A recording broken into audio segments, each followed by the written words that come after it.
Friends, dinner এবং supper এই নিয়ে দ্বন্দ্ব।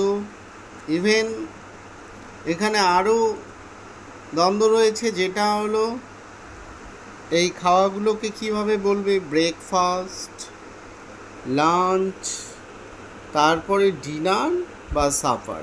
এটা সবাই ডিনারটাই বেশি শুনতে অভ্যস্ত, সাপার কথাটা অনেকে জানলেও সঠিক মানে নাও জানতে পারে, তোমরা জেনে নাও।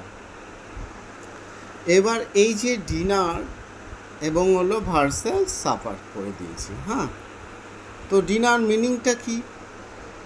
যদি কোনো ব্যক্তি রাতের খাবার হোটেলে গিয়ে খায় তাহলে তা হলো ডিনার, এক্স্যাক্ট যেটা মিনিং অক্সফোর্ড হিসেবে।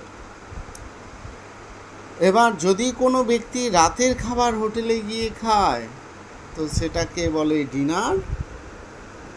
আর যদি সাপার আছে আবার SUPPER, সাপার হলো যদি কোনো ব্যক্তি রাতের খাবার বাড়িতে করে, মানে বাড়িতে খায়, তাহলে তা হলো সাপার, SUPPER।